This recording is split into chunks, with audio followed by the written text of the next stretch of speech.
Fala galera, Jesus Cop, Douglas Gonçalves por aqui. Você tá vendo que eu tô num cenário diferente, você já vai entender o porquê, mas muito bom estar com você. E eu queria já, antes da gente começar isso aqui, eu já queria te pedir, cara, já curte isso aqui. Você clicou é porque você gosta, então já curte, já deixa um comentário enquanto a gente tá conversando aqui, se inscreve no canal, você vai estar ajudando a gente a divulgar muito mais ainda a palavra de Deus. Tudo que a gente faz tem um objetivo, deixar você mais parecido com Jesus. Espero que no final desse podcast você termine aí mais parecido com Jesus. Vambora? Vamos pro podcast de hoje? Então vamos lá.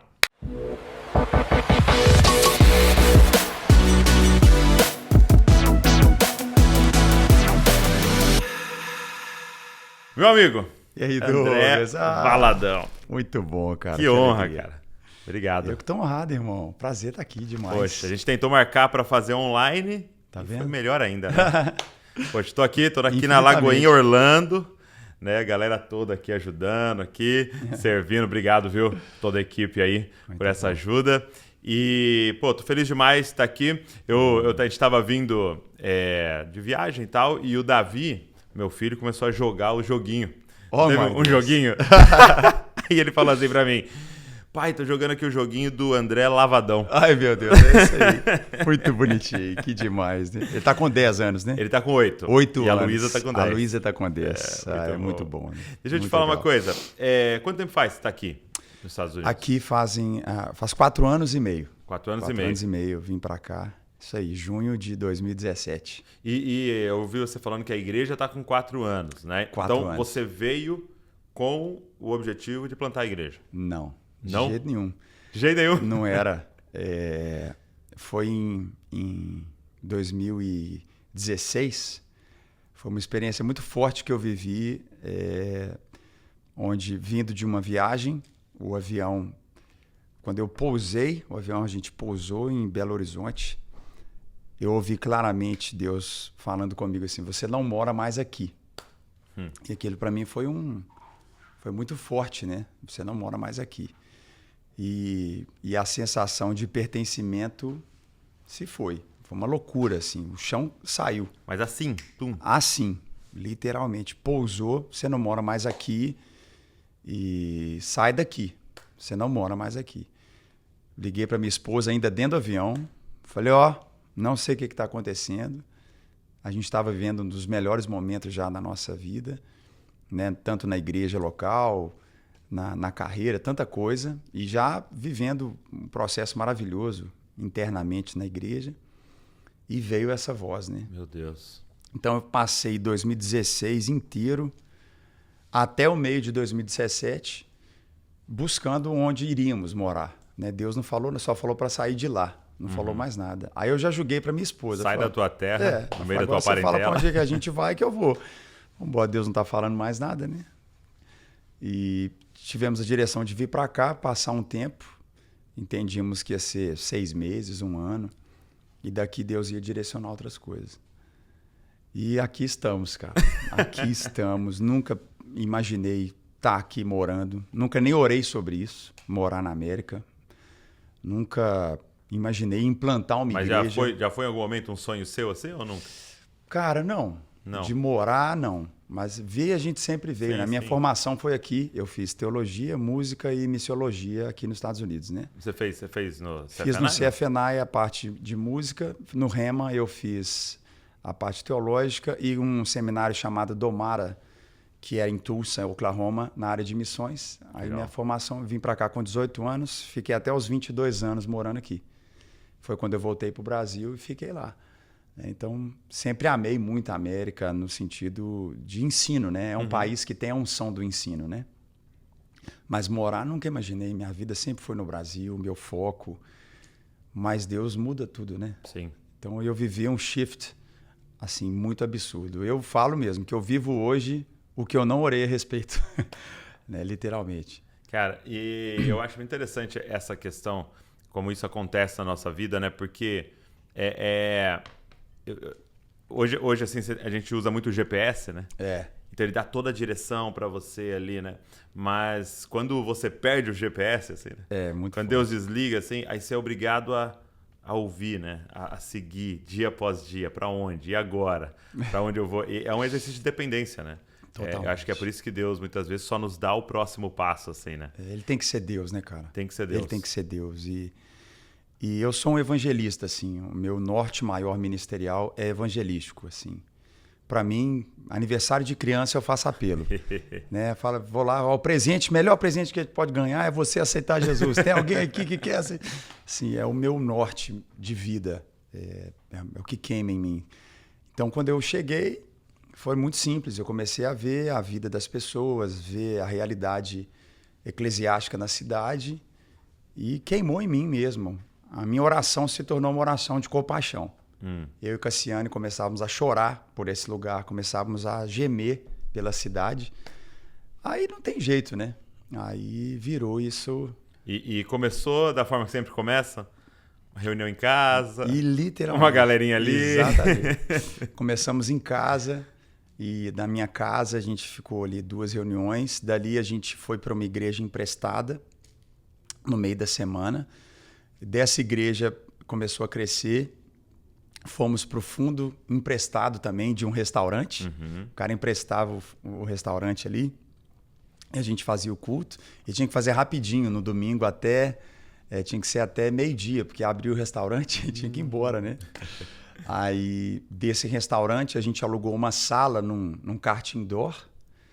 Aí, dessa sala, de um culto, começamos a ter 2 cultos, né? No domingo de manhã, foi crescendo muito. E aí, viemos para cá, que era um mall abandonado. Essa área que a gente está hoje era literalmente as traças, assim. Era um lugar de treinamento de policial porque era tão abandonado que eles faziam treinamento de tiro, de antissequestro e tal, assim. É muito horrível isso aqui. Hoje é bonitinho, mas não tem nada a ver com... E aí daqui hoje Deus está nos dando um lugar próprio, né? Nesses 4 anos aí. Doideira, irmão, doideira. E como é que foi para o seu pai, né? Porque você citou no começo da conversa, estava lá na igreja, né? E ajudando ao lado dele, provavelmente alguém de extrema confiança dele lá no pastoreio em BH. Como é que foi para o seu pai? Cara, é ainda, né? É para ele e para mim. É difícil, né? Sim. A gente sofre muito, assim, a gente sofre mesmo. A gente é muito ligado, eu e meu pai, nós somos muito amigos. E eu vivo a vida da igreja, né? Esse ano agora são 22 anos, em maio, pastoreando na Lagoinha, né? Que eu vivo isso. E eu sempre fui pastor local, né? Sempre, a minha vida inteira. A pessoa conhece a música e tal, né? Aí as coisas aí que vêm. Mas quem é de Lagoinha sabe, né? Toda terça-feira sempre dirigi um culto. Sempre fui líder de célula, minha vida toda. Discipulei pessoas, batizei pessoas. Sempre tive envolvido na vida da igreja, administrativa e tal. E foi muito forte. Meu pai foi interessante que até uma semana antes da viagem, né, em junho de 2017, ele, tudo bem, faltando uma semana, aí nós assentamos para fazer umas conversas. Sim. E aí ele falou assim, você não vai voltar mais. Você não vai voltar. Eu falei, pai, eu vou voltar, imagina, tô indo aqui. Vou voltar. Ele, não, você não vai voltar. E aí ele fez uma oração de envio. Foi muito forte, assim. Deus, eu envio o André, abençoo o André. Para o que o senhor vai fazer lá, eu também não sei, mas eu já envio. Ele é abençoado, ele está liberado. E foi muito. Aí choramos muito. Nossa, foi pesado. Pesado. É pesado hoje ainda, né, para nós. Ele até está aqui na sua casa agora. Está aqui, né? 3 anos que ele... A última vez que ele veio foi quando a minha caçula nasceu. Mas hoje, Deus preparou tudo. Hoje a gente entende, cara. Hoje a gente entende. Aqui é uma parada muito global, sabe? Belo Horizonte é um polo? Mas é Belo Horizonte, né? Belo Horizonte. É roça, né? É Minas. Aqui não, aqui é um hub. Né? Entendi. Hoje você acredita que Belo Horizonte era um hub muito forte para o Brasil, mas você está com um hub agora para as nações? Para as nações, cara. É claro, é fácil de entender isso, assim. Belo Horizonte não é pronto, mas é muito maduro. Sim. Né? E para o que a gente vive hoje como igreja, é uma parada que já é maior um pouco do que uma igreja local, né? Então, proporções, estratégias, recursos, pontes é muito mais fácil aqui do que se eu tivesse em Belo Horizonte. Hoje é fácil. Hoje a gente vai entendendo um pouquinho, né? Sim. Deus vai abrindo, né? Vai permitindo você ver, né? Aí você vai vendo. E qual que é o grande desafio aqui? Você que está já há 4 anos, já estava há muitos anos lá no Brasil pastoreando e veio pastorear em uma cidade como Orlando. Qual é o grande desafio aqui? Eu sou muito preto no branco, assim, sabe, Douglas? Então, tá no podcast mesmo aqui. Então, cara, eu acho que o maior desafio da igreja brasileira, de coração mesmo, é a gente realmente trabalhar, sabe? Eu acho assim, aqui o desafio é você querer trabalhar. Que sentido? Ai, cara, eu acho que eu sempre eu cresci numa família muito trabalhadora, uma família de... Você diz de pôr a mão na massa. Pôr a mão na massa, cara, assim. Eu acho que uma das maiores questões hoje é as pessoas querem viver bem, sabe? Existe uma busca. E eu entendo e respeito muita coisa, sério. A parada do burnout, do estresse, mas eu acredito muito que o trabalho cura, sabe? Eu acho que o maior problema ministerial aqui em qualquer lugar do mundo, a galera tem que trabalhar, irmão. Eu acho que todo mundo trabalha pouco, cara. É mesmo? Eu acho, cara. Nossa geração muito lazy, cara. É. Muito preguiçosa, muito dodói, cara. Eu acho que o maior desafio aqui é meter a mão na massa. Porque tanto aqui como no Brasil, é um lugar de céus abertos, cara. É mesmo? Eu acho. O Espírito Santo está aqui, o Espírito Santo se move no Brasil. Quem trabalhar, irmão, vai colher. Então, o desafio é você não se iludir, não amar a vida. Né? A gente está aqui para amar a vida. É amar o que a gente tem que fazer. Né? E eu fui muito formado nisso, né? Então, eu ia te perguntar isso. É algo do seu pai? Cara, eu acho que assim. Acho que a minha família toda, todo mundo é muito... Trabalha muito, cara. Todo mundo é muito ligado. E eu vejo isso, sabe? Às vezes, o que precisa é isso. Tem muita gente com muito tempo livre. Tem muito pastor com tempo livre, irmão. Aí entra minhoca na cabeça, sabe? Entra besteira na vida. Se você tá completamente tomado de propósito, te protege, sabe? Então, esse é um desafio aqui, né? Como pode ser no Brasil, qualquer lugar, que eu acho que é você realmente se ocupar. Se ocupar com o que você tem que fazer e criar coisas para você fazer no ministério. Porque é um grande desafio, porque você pro líder, né? Você é o seu patrão, vamos dizer assim, né? Então você vai fazer sua agenda, você vai se organizar, né? E se a pessoa não sabe se organizar, realmente... Eu lembro, não sei se você lembra, naquela semana que saiu o Clubhouse. Sim, meu Deus! Foi uma loucura aquilo, né? Você lembra? Foi tipo meteoro, acabou, né? Foi uma loucura. Eu achei incrível, assim, porque, tipo, qualquer horário que você entrava, tinha uma galera que tava online. Era impressionante. Aí você fala, meu, o que essa esse pessoa pessoal tá tanto fazendo, tempo? cara? É verdade. E tipo assim, e a gente com 1 milhão de coisa pra fazer, tipo, gravação, pregação, Exatamente. estudo, atendimento e não sei o quê. Aí você, tipo assim, tava lá Tá com parado, tempo, sem irmão. entrada, você fala, pô, peraí, a gente tá com tempo demais, cara. Exatamente, A gente cara. tá... e tem muita coisa pra fazer, né? Tem muita, cara. Tem muita Douglas, coisa. é muita coisa. Os campos estão brancos, né? Não, no Brasil, cara, e aqui também, principalmente com os brasileiros aqui, cara, a galera tá pedindo pra ir pra igreja. Pedindo, né? cara. Eu tava fazendo academia, aí o professor falou assim, pô, preciso ir lá, hein? Tipo assim, eu não tô mais convidando ele, entendeu? É ele que tá falando. Exatamente. Me leva, por favor, na igreja. Entendeu? Eu acho que assim, trabalhar. o must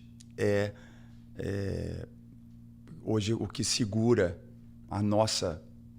o crescimento ministerial, eclesiástico, é amar trabalhar, amar a obra. Entendi. Sabe? A gente colhe de pessoas, cara, que sofreram demais, E né? por que você acha que... Então, assim, você está me dizendo de uma geração que trabalha pouco, mais uma geração que agora entrou para os doenças do trabalho e o burnout. Como é que a gente explica isso? Eu não sei, cara. Fala tipo, não, eu não quero trabalhar muito, eu quero trabalhar inteligente. Né? O pessoal fala, não, eu quero trabalhar inteligente. Cara, não existe isso. É sabe? trabalhar muito. É trabalhar, cara. É se doar mesmo, é dar o sangue, é dar a vida, é ir pra cruz. Então, eu acho que esse é mesmo o grande desafio dos nossos dias, cara. É entender que a gente tem que se desgastar, tem que realmente se entregar. Que venha burnout, que venha estresse, que venha o peso, né? Cadê o peso, cara, de cumprir? Cadê o peso de, sabe? Onde que tá? É aí que tá a chave de muita coisa, né? Muito bom. Eu acredito. Eu não sei se você chegou a assistir aquele seriado The Chosen. Sim. Você chegou a assistir? Pesado. Todos assim? É. Você lembra de um episódio em que Jesus está dentro de uma tenda atendendo as pessoas e tem uma fila gigantesca, ele vai curando as pessoas, curando as pessoas, curando as pessoas. Forte. E aí o episódio vai passando o dia inteiro, né? Então, para você que não assistiu, é do início da manhã até o pôr do sol, até a noite, né? E aí começa uma cena, então dele tá lá na fila, né? E aí a câmera tá nos discípulos ao redor de uma fogueira, não fazendo nada, né? Tipo assim, eles estão lá esperando Jesus terminar, só esperando. né? E aí eles começam a conversar. E é muito louco porque eles começam a brigar. É isso aí. Eles começam a desdenhar do Mateus, que era publicano, e aí eles começam a discutir, e como se fosse hoje, em discussões teológicas e tal, e eles estão naquela briga, e de repente Jesus aparece no final da noite, assim, E aí, né? acabado, destruído. Você via que ele não conseguia andar de tão cansado, de ter atendido pessoas das 6 da manhã a 1 da manhã, entendeu? E aí ele passa e só fala assim, tô muito cansado, boa noite e tal, e passa. E aí você vê a cara de todo mundo, de tipo assim, estamos fazendo o quê? O quê? Essa é a parada, né? Estamos brigando entre nós aqui. Eu tenho isso aí muito assim. Eu tenho duas formas que eu posso dormir, né? Frustrado ou cansado, né? Entendi. É bom dormir cansado. Você deita na cama. Meu pai sempre usa essa expressão, né? Só fala boa noite para Deus, não dá nem tempo de orar. Então quebrado. Boa noite, pronto. Né? Do que você dormir frustrado, que você nem dorme, você vai pensando, você fica aquela... Sobrou energia, sobrou produtividade, né? Eu creio nisso, cara. Eu acho que tem muito disso acontecendo hoje. Muito bom. Absurdos Boa essa palavra. Teológicos, cara. Pô, como é que o cara tá tendo tempo para pensar uma coisa absurda dessa, né? Ou gerar inflames, né, entre nós. Não dá tempo, cara. A gente tem um propósito muito absurdo, né? Muito absurdo, nossa. Entendi. Muito bom. E como é que foi para você crescer nesse ambiente? Assim? Na verdade, eu queria te perguntar, você é um filho de pastor, né? E como é que foi o seu encontro com Jesus? Pessoal. Assim, você se recorda, assim, uma data, um momento? Recordo. Eu fui na MPC, Mocidade para Cristo, no acampamento de crianças, com crianças nas férias de julho. Eu tinha 8 anos de idade e lá eu entreguei minha vida para Jesus. Lá eu tive um encontro com Jesus, lá. Eu lembro até hoje o lugar, o auditório, a varanda do lado de fora do auditório, que dava de frente para a piscina lá embaixo. O piso sempre todo sujo de aquela terra vermelha do minério. E lá eu entreguei minha vida para Jesus. Com 9 anos de idade, junto com ali na Lagoinha, eu fui batizado com o Espírito Santo. E já orava em línguas ainda na infância. Não entendia muito, mas orava. Sabia que tinha poder naquilo. E vivia na igreja assim, com um pouco mais depois de 9 anos, 11 anos, eu fui batizado nas águas. E minha vida foi assim. Com a minha avó, ela era líder do coral. E aí, as primeiras experiências que eu tive com a pessoa do Espírito Santo foi no piano na casa da minha avó. Eu sentava para tocar e eu começava a chorar muito. Às vezes eu fechava a porta da sala, não deixava ninguém entrar. E ali eu era tomado mesmo pelo Espírito Santo. Vivi muitas coisas assim que aí eu sabia que era Deus. E aí eu deixava, né? Ali eu comecei a cantar mesmo. Meu primeiro solo foi com a minha avó no coral. E aí eu fui fluindo. Mas com 19 anos de idade, aí eu passei a adolescência, que eu acho que isso é uma coisa que meus pais tiveram muita sabedoria. Criança tem que ser criança e adolescente tem que ser adolescente. Às vezes a gente quer que o adolescente seja um adulto ou que a criança seja uma santa, e o adolescente não é. E meus pais foram muito bons comigo nisso. Me deixaram não à mercê, Sim. né? Sempre foram firmes comigo, mas entendiam. Mas você teve uma época mais rebelde, assim? Cara, eu não chamo de rebelde, eu chamo de busca. Por exemplo, eu pichei meu quarto era inteiro grafitado. É mesmo. Meu pai foi comigo comprar os sprays para eu grafitar. Minhas calças na época, eu pichava minhas calças, minhas roupas, eu usava lenço na cabeça. Mas eu era o filho do pastor, né? Uhum. Teve vezes de eu ir na igreja e olhar e eu era o mais esquisito da igreja. Mas meu pai nunca, cara. Eu acho que entendia ele, minha mãe. E não era, eu não acho que não acho que é um sinal de rebeldia. É a estação, é o momento. Estava se encontrando ali, né? E eles foram deixando, né? Assim, isso com muita sabedoria. E aí, com 19 anos, eu tive um impacto forte mesmo. Eu fazia processamento de dados, ia continuar nessa área. E aí, num domingo à tarde, eu tive uma experiência com Deus muito forte, de chamamento mesmo. Onde, orando mesmo, eu senti de Deus um chamado para eu estar na obra do Senhor para a minha vida. E eu disse sim. Falei, estava lá no banheiro. Foi muito simples, né? E você estava no momento de oração, assim? Não, cara. À noite da madrugada eu estava indo para uma festa. Eu estava ia sair de madrugada e peguei meu sapato ali à noite para sair. Dei de cara com a minha mãe no corredor na madrugada. E ela falou, você está indo aonde? Eu falei, vou sair, vou numa festa. Ela falou assim, olha, André, você sabe o que você pode e não pode fazer, se você vai ou não vai fazer. Mas você é o menino de Deus. Você sabe o que você tem que fazer. Aí ela voltou pro quarto. Aí eu fui pro quarto, não fui pra festa. Dormi naquele sábado pro domingo. Acordei, fui pro banheiro. Aí Deus me chamou pra obra. Então, aí eu falei sim. Aí eu tô até hoje na obra. Tô até hoje. Não foi na Desde festa, aquele tá domingo no banheiro, tô aqui até hoje. Foi assim aí. Então foram essas experiências que eu encontrei com Jesus, assim, de conversão, de decisão. E não olhei para trás mais, não. Tô indo... E você citou o seu pai nessa questão do trabalho, né? Uhum. E é muito louco, assim, porque também é um pouco... Seu pai é um pouco mais velho do que o meu pai, né? Mas você percebe a geração deles que tinha essa marca, né? Essa marca do trabalho, do pegar para fazer e tal. Mas, ao mesmo tempo, a gente teve vários e vários filhos desviados a partir disso, né? Sim. De filhos que tinha essa sensação, né? Da igreja roubou meu pai. Exatamente. Né, e tal. A obra, né? E o que seu pai fez, sua mãe, nessa caminhada, assim, que eles acertaram nessa dosagem com todos vocês, com todos os filhos, assim? Como é que eles envolviam vocês em tudo isso, em todo esse trabalho?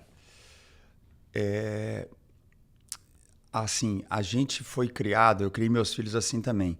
A gente não separa a igreja mesmo. A gente se diverte na igreja. A igreja pra gente sempre foi um lugar de diversão, de prazer. É mesmo? Sempre. Assim, Não sempre... tinha aquele, que droga, ir pra igreja? Não, normal, Às vezes, né? sim, né? Às vezes sim. Bastante vezes sim.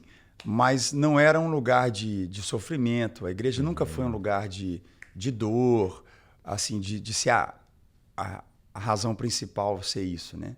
Mas sempre foi de alegria, de música, de teatro, de relacionamentos. Sempre foi esse lugar, né? Que eu acho que também é um erro a gente criar os filhos indo para o culto. Não é o culto. O culto é um detalhe. É só o fim, né? É muito pouco do que é ser igreja. Então a gente cresceu assim. Então estava na casa de era velório, era casamento, era teatro, era música, era acampamento. Então a gente foi criado dentro dessa estrutura. Então foi muito, muito bom, sabe? E eu falo isso, cara, falo mesmo. A gente precisa viver isso assim, esse amor pelo que a igreja tem para oferecer. Igreja local, né? A igreja local. Então isso para nós foi muito forte. Agora, eu entendo muito muitos filhos de pastores que realmente o ministério roubou os pais deles, né? Tirou, né? Por culpa dos pais mesmo, né? Sim, sim. Por culpa dos pais. Porque a gente tem que saber falar não. Saber falar não, né? Os filhos são muito importantes, né, cara? Assim, eu largo tudo. Eu paro tudo na minha vida, cara, por causa dos meus filhos. Paro na tora. Ninguém é mais importante, não é, cara? Sim. Então eu não vou fazer, né? Meu filho mesmo, ele nasceu dia 31 de dezembro. É mesmo? Lorenzo, Aí eu até na virada do ano, cara, faltava tipo 3 minutos para virada acontecer, porque culto de virada tem cronômetro, né? É diferente de culto normal. Exato. Tipo, virou o ano, perde a graça se falar feliz ano novo. E aí a gente foi todo ano. A gente faz a festa dele, celebra. E mesmo assim, no dia 31, que a gente tem um evento grande, mas sai para almoçar com ele e tal. Eu falo, filho, é seu aniversário. Hoje o que é importante para nós é o seu aniversário. Que legal. E a gente até indo para o culto da virada esse ano aqui, foi muito forte. Aí no caminho tava eu, ele e a mãe dele. Ele falou assim, agora acabou meu aniversário. Agora é só o culto. Ele falou? É. Aí, cara, eu parei o carro. Falei, filho, o que você quer fazer? Eu não preciso ir para lá, não. O culto já vai acontecer. Eu não preciso estar lá, não. Você quer fazer alguma coisa? Eu vou fazer o que você quiser. Hoje é seu aniversário. O que você quer fazer? Não, pai, nós vamos pro culto. Falei, então tá bom. Mas hoje é o seu dia. O que você quiser fazer, o papai vai fazer com você. Uau. Vamos embora. Né? E é assim. Isso. Tem que ser assim, né? É isso. Eu estava dizendo que algumas vezes alguns pais chegavam a cobrar os filhos de agirem de forma correta para não manchar o ministério do pai. Nossa. Né? Então, você via que todo o foco era sempre o ministério do pai, o ministério da mãe, o ministério. Né? Então, se comporta por causa do ministério do pai. Não era se comporta por causa de Deus, se comporta por causa da Bíblia, se comporta, mas por causa do ministério. E isso vai... Né? E é esse tipo de sabedoria que você está expondo aqui agora, que é de um momento, né? É um momento, cara. É 1 minuto de parar o carro e falar, filho, você não entendeu. Vamos clarificar aqui. Exatamente. O importante é você. Você é que importa aqui. Não, isso aqui é secundário diante disso aqui, né? Porque exatamente. É igreja, né? É igreja. Seu filho é sua ovelha, né? Eu não posso ir atrás de ovelha para deixar uma ovelha. Como. Não tem sentido, né? Meu pai estava pregando no final do ano agora, lá na nossa igreja, lá na família de Zascope, e ele falou disso, né? De você deixar um legado e tal. E me veio assim uma ilustração na cabeça quando ele estava falando, né? Me veio a ilustração de 2 velas, né? Eu vi uma vez o Francis Chan falando uma coisa, mas era de outro contexto, e me veio aquela figura, mas nessa figura da família, né? De 2 velas, né? E uma vela grande assim, e uma vela pequenininha. E aí, assim, é o pai e o filho. E a pergunta é, quem é o pai? Uau. O pai é essa velinha aqui, ó. E o filho é essa vela. E me veio isso, né? De tipo assim, não importa o quanto você brilhou. Se você não acender ele, acabou. Acabou, cara. Acabou. Tipo assim, nossa, foi a luz mais poderosa que teve. Mas acabou. Se a sua luz foi mediana, mas se acendeu ele. É isso aí. Ela não vai parar essa luz. Não vai parar. Porque ele vai acender o filho dele, a filha dele, e que vai acender. E nós estamos aqui por causa de pais que vieram derramando em seus filhos, sabe? Então, às vezes, a gente está tão preocupado no meu ministério, o que eu vou fazer, como eu vou servir, e esquece que uma das principais questões, né? E até o Antigo Testamento termina assim, né? Converterei o coração dos pais aos filhos, ou seja, é uma vela acendendo a próxima, que vai acender a próxima, que vai acender a próxima, para a gente estar aqui, né? Então, eu acho que isso é fundamental. Assim, o que seu pai fez e faz, o que você está fazendo, a gente deixar para a próxima geração, né? E hoje, as pessoas, mais do que nunca, elas querem a verdade, cara. E a verdade é o seguinte, não olha a eloquência de um sermão, não olha a desenvoltura plástica, olha a família, cara. Né? Olha, poxa, olha não dá para enganar ali, cara, né? pô.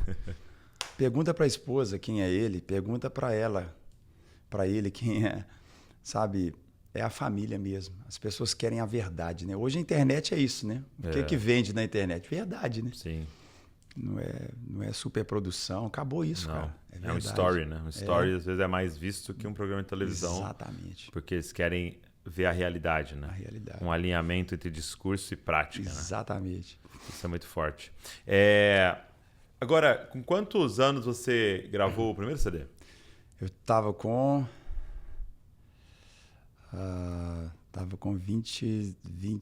2004. 2004? 2004, meu primeiro álbum. Tava com 24 anos. 24? Qual foi? Mais que Abundante. Mais que Abundante. Mais que Abundante. E qual foi o que assim mais foi divulgado, mais vendeu? Cara, aí logo depois do Mais que Abundante foi o Milagres. Foi o O Milagres. Milagres foi em 2005. O Milagres, ele realmente veio marcar o Diante do Trono, já vinha, né? Numa Sim. vertente desde 99. Você já tinha gravado com o Diante do Trono algumas participações? Eu nunca pensei que eu ia gravar álbum também, não. Tá. Eu sou muito de fazer as coisas, eu vou fazendo. Assim, eu não sou tipo assim, eu vou fazer isso porque isso vai virar isso e vai virar... Você não tem um plano de vida? Nunca tive, cara. Nunca tive, assim. Aí eu estava compondo músicas, aí o Diante do Trono gravou um álbum Nos Braços do Pai, e aí em vários álbuns eu compus várias canções e mandava para Ana as músicas e ela gravava. Aí a Ana Paula falou, André, você tem que gravar um álbum, porque você está compondo tanta música, tem tanta coisa linda, grava um álbum. Aí eu falei, tá bom, eu vou gravar o álbum. Porque eu já estava na igreja. Quando eu gravei meu primeiro álbum, tinha 4 anos que eu já estava pastoreando na igreja. Legal. Então eu cantava com Diante do Trono, mas não era o meu foco número 1. Tá. Era na igreja que eu ficava. Eu dirigia culto na igreja todo dia, de segunda a sexta eu fazia um culto. É mesmo? De segunda a sexta. Chamava Escola de Cura. É muito doido. E o símbolo do ministério que eu usava, porque a Lagoinha tem muitos ministérios, todo ministério tem um símbolo, era o brasão fé, que hoje todo mundo vê. Então lá antes de tudo já tinha... Eu ia te perguntar como é que você criou o brasão fé, mas depois você me fala. E aí eu compondo música, aí ela falou, André, é muita música, grava um disco, né? Você tá 20 músicas, 15 músicas. Aí eu fui e gravei. E aí... É o poder na música, né, Douglas? Não adianta, cara. É um poder muito grande, né? A gente que prega e fala, não dá para competir. Música realmente se tornar a trilha sonora da vida de alguém é muito forte, né? Então, e aí foi. Então as portas se abriram muito para mim ministerialmente, sem dúvida por causa da música, né? Sim. E aí foi. E aí você começou então a viajar e servir outras comunidades, servir outras localidades. Aí entra do jeito que eu sou, assim, né, cara? Eu sou muito... Deixa eu pôr no modo avião aqui, que o pessoal fica vendo podcast, mandando mensagem. Aqui, né, na hora. Cara, assim, aí eu na igreja local, ali sempre, e aí quando eu vi a proporção que o Mais que Abundante já estava tomando, no primeiro álbum, cara, eu não esqueço, porque meu pai me ensinou a ser muito empreendedor, assim, né? Minha vida faz parte disso. Eu gosto disso, né? De empreender. E eu falei, cara, eu não vou ficar... Não tem como eu ficar indo nas igrejas.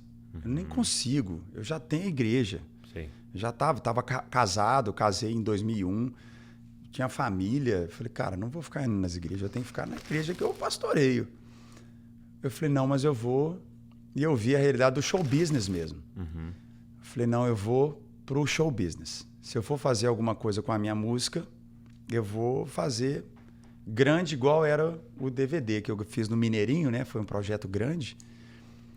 E aí, cara, eu procurei um deputado, procurei um vereador que eu conhecia, procurei uns prefeitos que eu conhecia. E aí a primeira agenda que eu fiz, cara, no meu primeiro CD, foi uma mesma noite, que foi um show do Milton Nascimento, e depois o meu show. Olha só. Lá em Ouro Branco, cara. Então, assim, aí já foi aquela polêmica, né? 2004, lá em Belo Horizonte. Nossa, fazer show, Milton Nascimento, André Valadão, como é que pode? A igreja, né? E tal. Entendi.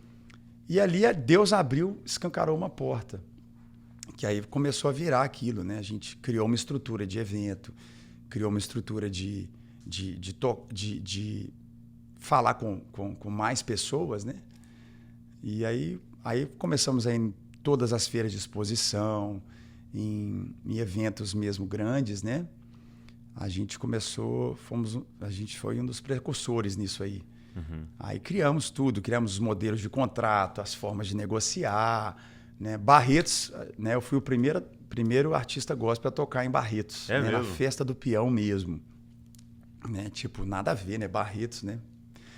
E aí a gente sempre estava... Então sempre nessa característica muito evangelística. Sempre queimou em mim. Sempre. E aí eu rodei mais de 1.400 cidades, cara, do Brasil. Rodei o Brasilzão Graças ao Senhor Jesus, assim. E aí acabou que foi um período que ficou um pouco menos na igreja local. Aí eu me tornei voluntário na igreja. Eu saí de pastor staff local para voluntariado na igreja. E aí eu fui de 2004 até 2016, dessa maneira, servindo na igreja dessa forma, né? Mas estava sempre, toda terça eu estava no culto, era raro eu não estar. E com os GCs, com as células. E o que você fez nessa caminhada nesse período? Porque assim, desde o Diante do Trono, né, já se iniciou ali uma grande exposição, né? Porque foi uma coisa marcante na nossa nação, né? O Diante do Trono, tudo que saiu ali até daquele período de BH mesmo ali, de Minas ali. E era Cirilo, David Killa, era um absurdo, loucura, né? Era uma loucura. E aí, quando você gravou e você começou a viajar, o que você fez nessa caminhada para proteger seu coração? Dessa exposição, né? De tudo isso, da fama, né? Dessa exposição. O que você aprendeu nessa caminhada? Cara, a igreja local. É. Não adianta, cara. Não adianta. Não tem nada igual a igreja local, cara. Você tem que estar debaixo de alguma liderança de verdade. Porque tem gente que fala que tá, mas não tá, irmão. Que igreja você é? Fala o nome da igreja, mas... E eu vivi mas isso na muito. prática, assim, o que a igreja local faz que protege o coração de alguém? Ai, cara, você tem que ser... você tem que prestar contas. Né? Tô fazendo isso. Né? Conselho. Né? Então, eu sempre tive... tanto na área de oração mesmo, pessoas para me orarem por mim, né? Intercessores, palavras de advertência mesmo, né? Na oração. Teve uns puxão de orelha? Tive bastante, muito puxão de orelha, né? Esse pastoral também, tanto o pastor Márcio quanto outros pastores, né? De falarem aquilo que, mesmo que eu não concordasse às vezes, né? Porque acaba que é muito diferente também uma igreja local para uma proporção nacional de algo que Deus está fazendo. Às vezes a pessoa está ali, mas a gente submetia, né? E ia vivendo aquilo. Então, assim, a gente tem que estar numa igreja, tem que estar num lugar para servir mesmo, assim, E isso me ajudou demais mesmo, assim, a viver isso. E casar bem, né? Eu casei com uma mulher de Deus, meu pai amado. Cassiane me ajuda demais, sempre me ajudou muito. Nós demoramos quase 8 anos para ter o nosso primeiro filho. Tá. E ela ia em 100% das viagens, 100% das viagens. Então, me ajudou muito também. Tempo de oração, ali nas coisas que a gente vai vivendo nos bastidores, né? Sempre foi muito bom. Ela, como eu também, é 4ª geração de evangélicos. É então, mesmo? Então, a Cassiane sempre me ajudou muito. Como é que você conheceu ela? Cara, muito doido, muito doido. Porque ela não é de BH, né? Não, ela é de Londrina. A gente né? tipo Sul, 1000 né? quilômetros de distância. E eu e Cassiane, o primeiro show do Diante do Trono, o primeiro, cara, quem promoveu foi a minha sogra. Que é a mãe da Cassiane. Mesmo? Olha que loucura. Vou voltar mais. Tá. A gente tem tempo? Tem tempo. Tem tempo. Cara, quando o Caio Fábio estava vivendo uma crise no casamento, o Caio Fábio daquela época, né? Maravilhoso Caio Fábio daquele período, né? Ele ligou pro Valadão, meu pai, e tinha um evento em Londrina. Ginásio lotado, sold out. E ele não podia ir, por causa do momento que estava vivendo. Ligou pro meu pai e falou: Márcio, você pode me substituir? Eu não posso ir para Londrina. E esse evento tá lá. E meu pai falou: cara, eu vou. Meu pai foi. Quem estava no evento e quem ia ciceronar o Caio Fábio foram os que hoje são meus sogros. Então, eles se conheceram. Meu pai com os meus sogros de hoje. E eles clicaram. Ficaram amigos. É mesmo? Assim, clicou de uma forma que meu pai chamou uma vez para eles irem em Belo Horizonte. Eles fizeram um churrasco lá em casa. E meu pai não tem muito disso, mas aconteceu. Ok, beleza, pá. Diante do Trono começou a crescer. Primeiro show do Diante do Trono. Meu pai foi e falou com a Rosane, lá de Londrina, que tinha uma rede de livraria, que sabe fazer evento. Faz com a Rosane. Aí foram fazer o primeiro show. Nisso eu nem morava no Brasil. Eu estava aqui estudando. E eu fiz um voto com Deus, cara. Eu fiquei dos 18 aos 22 anos sem namorar. Eu me entreguei mesmo. Falei, vou pro seminário, não vou casar no seminário. Falei, não quero casar no seminário, vou estudar, acabar, e aí eu vou ver com quem eu vou casar. Quis mergulhar muito na... Aí, beleza. E eu aqui nos Estados Unidos, diante do trono, já estourando, eu vendo o que estava acontecendo. E aí, eles foram fazer o primeiro show lá em Londrina. E lá, ginásio grande, 20 e tantas mil pessoas. E aí, quem se seronou, a Ana Paula, de carro, para baixo para cima, foi a Cassiane. E eu nos Estados Unidos. Não estava nos shows nem nada. Aí a Ana Paula me liga lá de Londrina. André, eu achei sua esposa. Tá brincando. Ligou. Falei assim, André, não tem condição. Vocês parecem irmão. Vocês dois, vocês podem... Mas é verdade, a Val toda hora olha e fala, mas parece irmão. Não, vocês dois são igual demais, vocês vão dar muito certo e tal. Aí eu falei, na época, né, não tinha WhatsApp nem nada. Eu falei, Ana, dá um jeito, tira foto com ela, faz o máximo que você puder. Cara, a Ana Paula fez a sessão de foto depois do show com a Cassiane do lado. Ficava ela, a Cassiane, que é a minha esposa, né? E o pessoal que vinha tirar fotos, os pastores, né, da cidade e tal. Tudo com a Cassiane do lado. E a Ana foi e imprimiu as fotos e mandou para mim aqui. Aí na hora que eu vi a Cassiane bonita, né, e tal, presbiteriana, aquela de família crente, meus pais já gostavam dos pais dela, eu falei, pô, deixa eu terminar esse seminário logo e voltar pro Brasil. Então foi assim, cara, ela me ligou de lá, aí eu comecei a conversar, ICQ e Messenger, né? MSN, começamos a conversar, resumindo mais ainda, voltei pro Brasil formando, namorei, noivei e casei em 6 meses. Eu vi a Cassiane 8 vezes antes de casar. 8 vezes. É mesmo, cara. Vi. Em 6 meses, namoramos, noivamos e casamos. E estamos aqui. Fizemos 20 anos de casado. Já? 20 anos? 20 anos de casado. Esse ano fazemos 21 anos de casado. 3 filhos. Apaixonados, cara. Graças a Deus. Então a Cassia foi uma que me ajudou muito mesmo, assim. Me ajuda até hoje. Ela me arrebenta. Arrebenta? Me arrebenta. Fala mesmo? Fala mesmo. Acaba comigo. Graças a que Deus, bom. cara. Graças a Deus. Esse feedback dentro de casa, assim, ajuda. Ele é doído e maravilhoso, né? Não, e os profetas também. Eu gosto dos profetas. Eu falo assim, não fala promessa, não. Eu quero é que vocês venham em mim e... me dá uma chibatada aí. Fica cheio de promessa. Deus vai fazer, vai abrir. Eu falo, não. Me fala o que tá errado, filho. Fala pra mim o que eu tô errando. Aí eu tenho uns profetinhos que me dão umas lambadas aí. Graças a Deus. E isso é o que mais protege o coração, né? Protege, cara. Isso é muito bom. Eu percebi assim que a minha pregação mudou completamente depois de um mergulho na igreja local, né? Porque aí você não consegue mais ficar fazendo promessas vazias, né? Nossa. Aquelas pregações de conferencista que você fala, esse ano vai ser o melhor da sua vida. Aí vem uma pandemia. Exatamente, é muito louco. Então você não consegue mais fazer essas questões. É porque você tá ali, né, cara? Aquilo, né? Tem um irmão com câncer ali na sua frente, tem a outra que acabou de perder o marido, tem outro que tá divorciando ali. Então, você traz pra realidade, né? Tipo assim, cara, prega com responsabilidade o que você tá pregando, né? Pesa, né? Isso muda completamente, né? Muda completamente. Muito bom. E na sua casa, assim, todo mundo canta, né, cara? Todo mundo tá na música. Cantoria que só. Sempre foi um incentivo, assim, dentro da sua casa, a questão da música? Cara, a Ana Paula fazia direito, a Mariana, minha irmã mais nova, fazia psicologia e eu processamento de dados. Nós não fomos criados para sermos ministros do evangelho. Através da música. Tipo, ser pastores. Não fomos, cara. Assim, é isso que eu falo. A gente erra com coisas bobas, sabe? Eu não falo com meus filhos, você um dia vai ser pastor.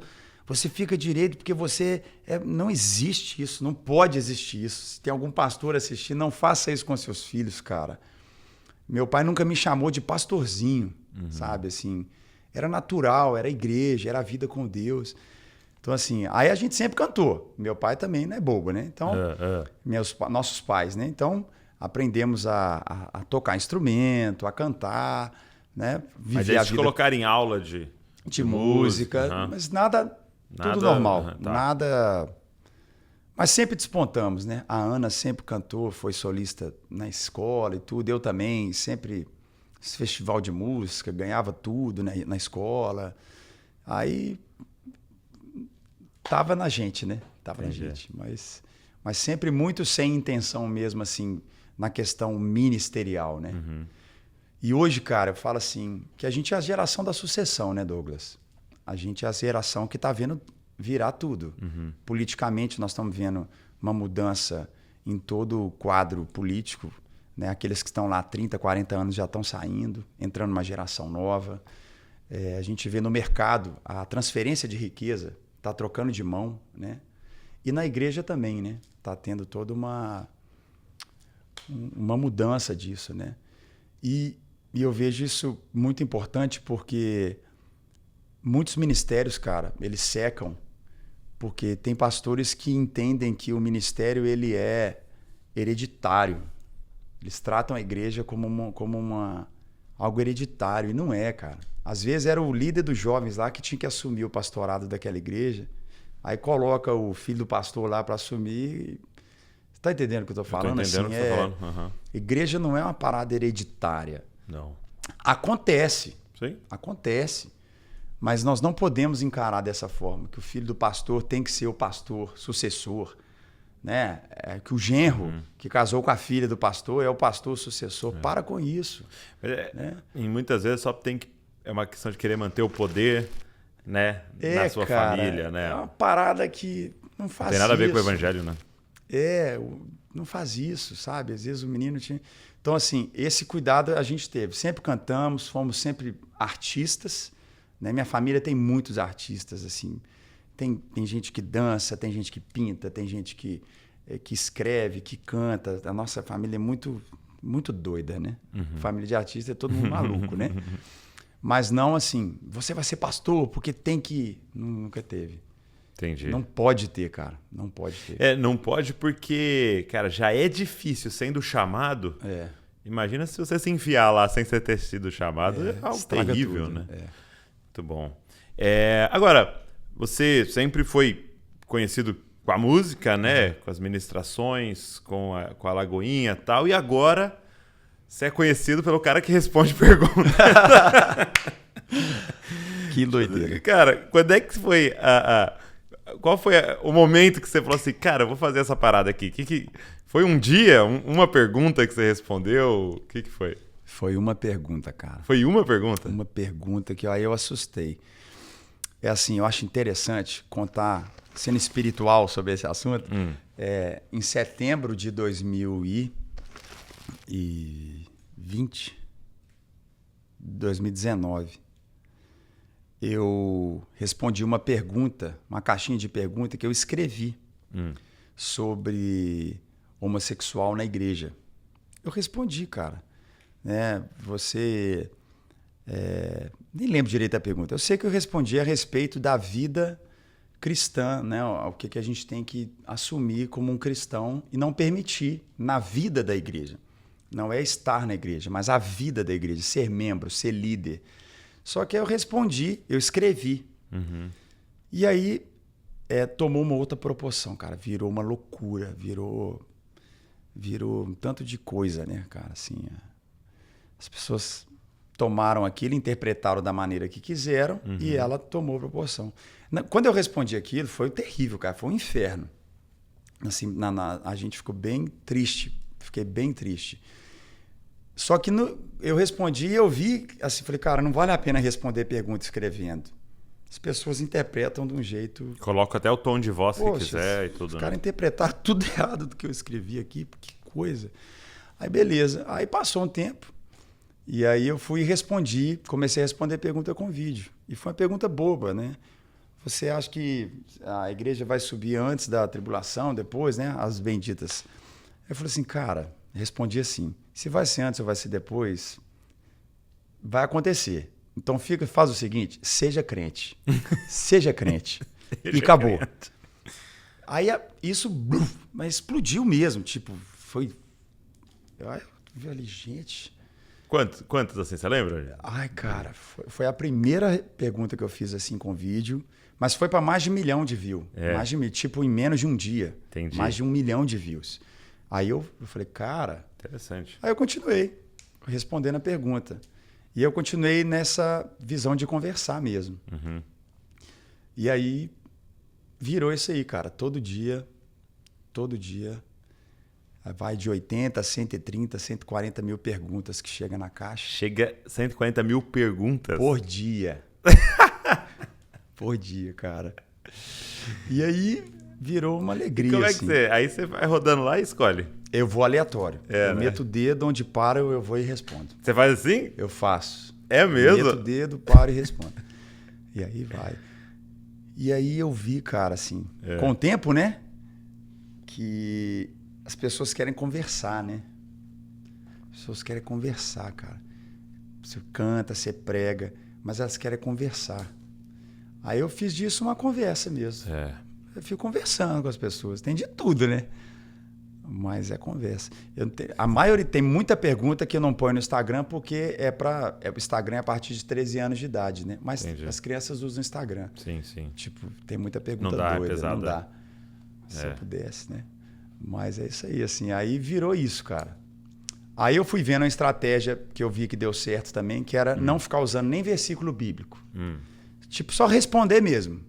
Usar o contexto bíblico e a aplicação bíblica. Não usar o texto, o endereço bíblico. Porque às vezes só te falar, lá em Mateus tal, lá em 1 Coríntios, a pessoa já...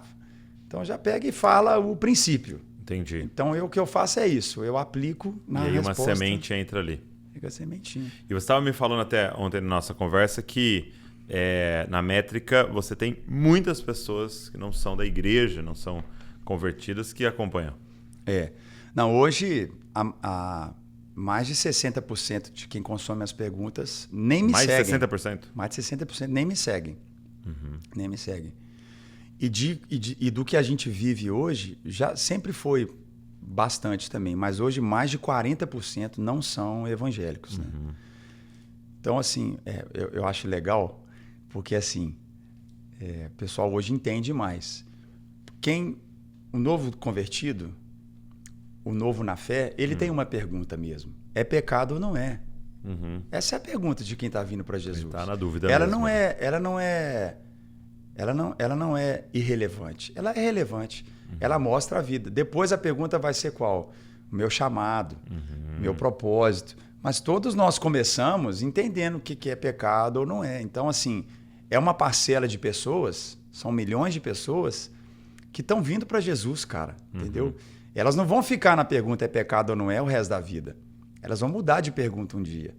Mas essas perguntas são importantes. Ela tem um papel para quem está chegando. Quem está há muito tempo fala, cara, pelo amor de Deus, que perda de tempo, que não sei o quê. Mas não é. Eu sou evangelista, então eu também queima em mim. Né? Então eu entendo isso, né? Muito.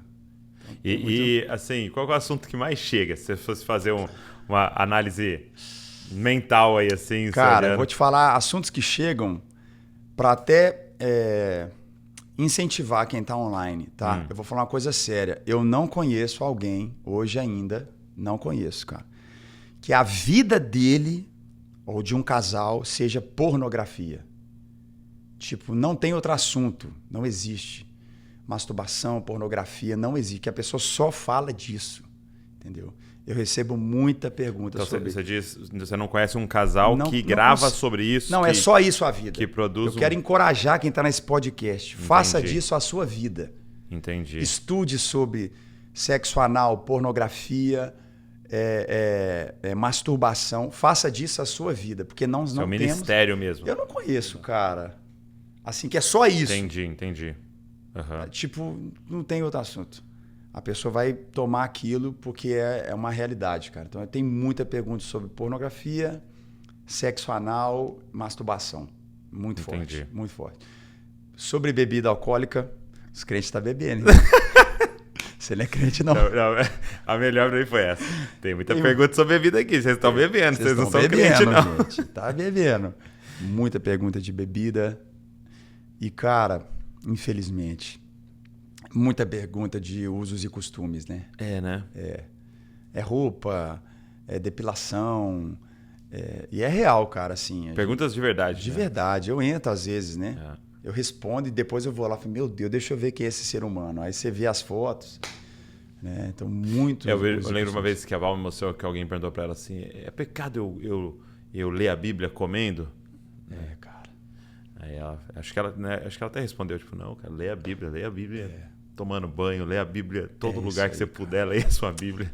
É inacreditável. E uma coisa que mexeu muito comigo, com essa questão da caixinha de perguntas, assim que ela surgiu e a gente começou a usar, porque muitas vezes chegava uma pergunta e não era possível responder para a pessoa, porque há muitas variáveis, né? Muitas. Tá errado isso. 15 segundos não dá. Né? E aí, às vezes, a gente falava assim, eu e a Val mandava pra pessoa, olha, eu queria te incentivar, procura o seu pastor, fala com ele. E, cara, em sua maioria volta a resposta. Ah, não tem como conversar lá na minha igreja. Ah, não tem como fazer essa pergunta lá, não tem como... Eu não tenho... É chocante. Isso choca, né, cara? Choca. E aí eu acho que é uma outra questão, né, da gente falar, cara, a gente precisa criar em nossas comunidades um ambiente aberto, né, para que essas questões de possam ser tratadas, né? Possam ser conversadas. Eu falo, cara, não tem, sabe? E tá acontecendo. Sim. Os nossos filhos estão na escola conversando de tudo, cara. Sim. Né? A gente que é pregador, é uma ilusão achar que nossas ovelhas estão ouvindo só a nossa pregação. Não, eles estão ouvindo inclusive a nossa. Eles ouvem muito mais palavras, tem muita coisa acontecendo. Então a gente tem que abrir espaço dentro da igreja. Mas olha, é muito.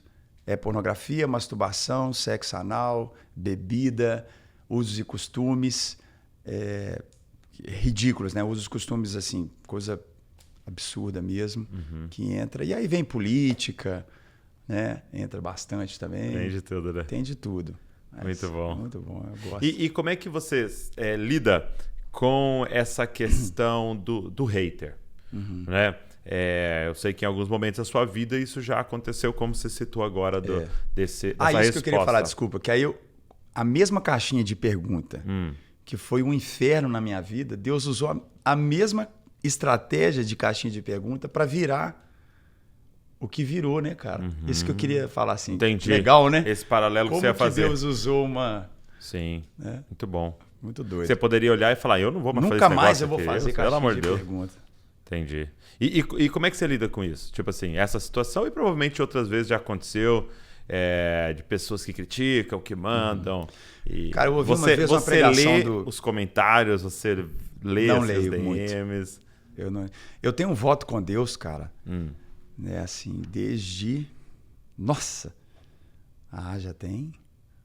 Acho que depois do Milagres. Porque até no meu primeiro disco, cara, eu apanhei demais. Porque o pessoal que era fã do Diante do Trono era meio xiita, assim, sabe? Como assim? Tipo, Deus no céu e Diante do Trono na terra. Era uma parada meio... Porque o pessoal fica fã de tudo, né? E aquilo vira uma... O brasileiro é muito idólatra, né, cara? O brasileiro é muito dependente de alguém, né? Isso está na nossa cultura católica, né? Apostólica. E aí, no Milagres, eu gravei em 2005 com a calça rasgada, camiseta. Todo né? modernão. Meio um rock. Cara, tudo isso não era uma oficina G3 que já tocava rock. Era uma banda de louvor e adoração com momentos proféticos que agora está lançando um cara que fala que é pastor de calça rasgada. Então, não é um contexto para aquilo, era um outro contexto, né? Então, apanhei muito, sempre tomei muito. Aí foi.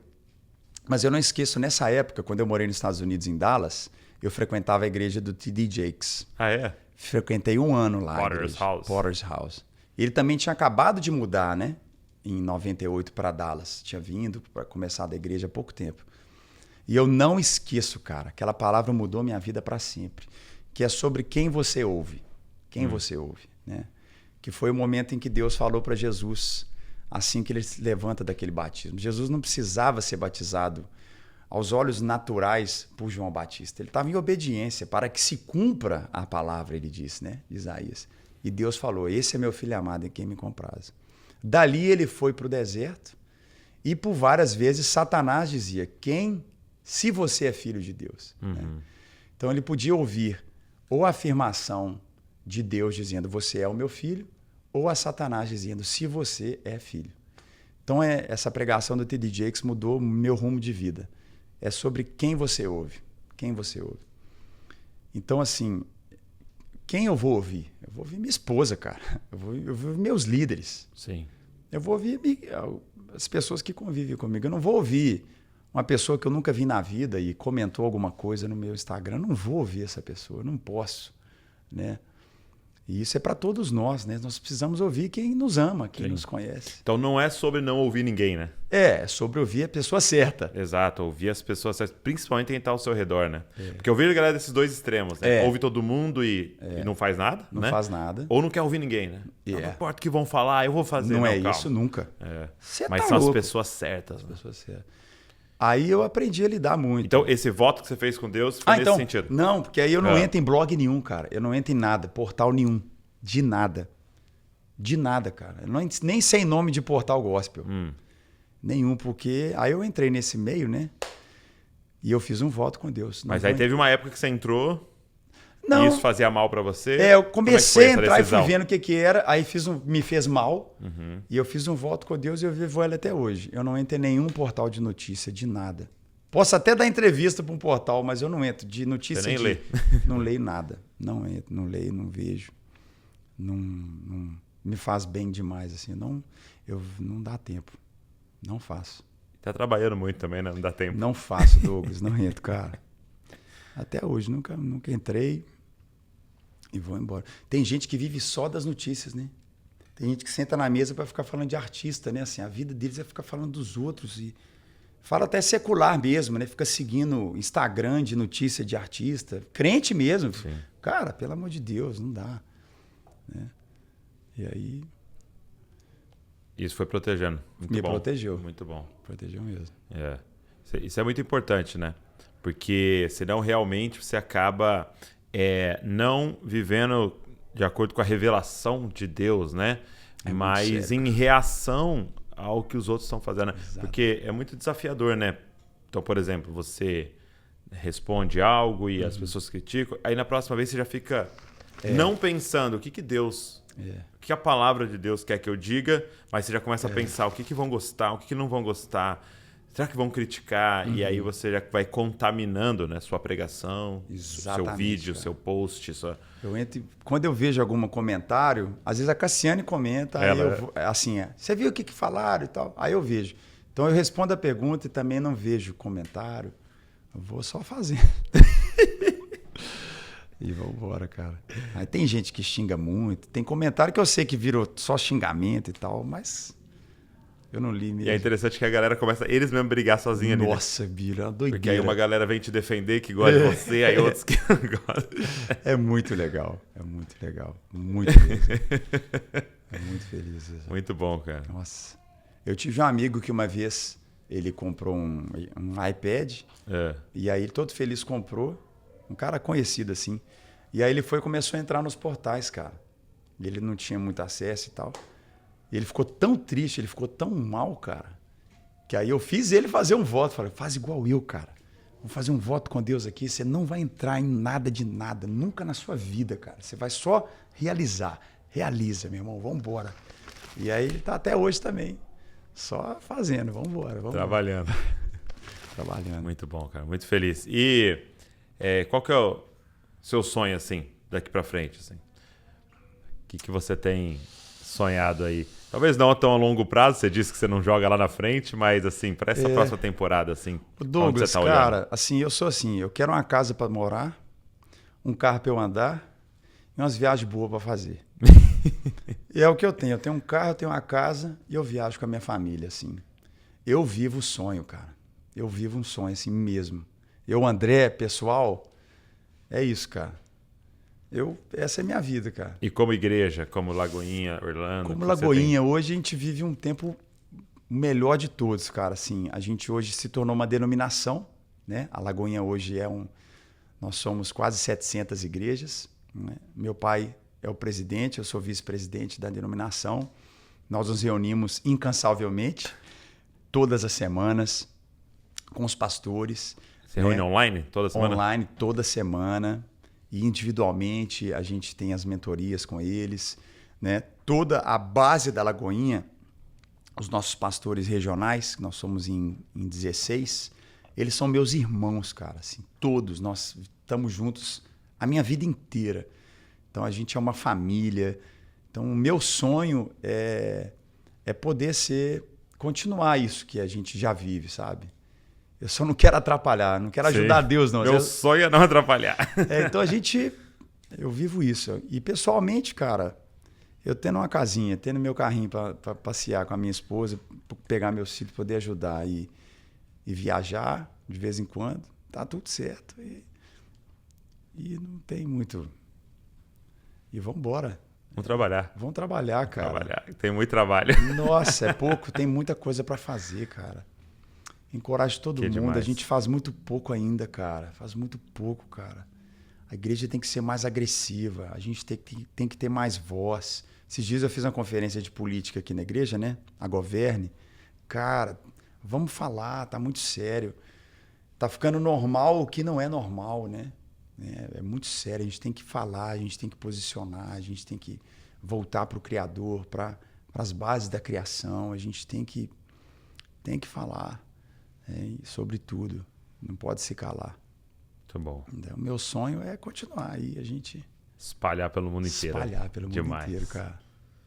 Glória a Deus. Obrigado, meu amigo. Muito bom. Douglas, prazer, cara. Deus te abençoe Alegria. muito. Amém. Obrigado pelo que você e sua família representam, o legado que vocês já deixaram e continua deixando, o trabalho que você tem feito. Alegria. Vocês inspiram muito a gente. Deus continue abençoando, dando sabedoria, direção, clareza, precisão naquilo que vocês estão fazendo para você e sua família, viu? Amém. Obrigado mesmo. Obrigado você também, Douglas. Deus continue te usando, cara.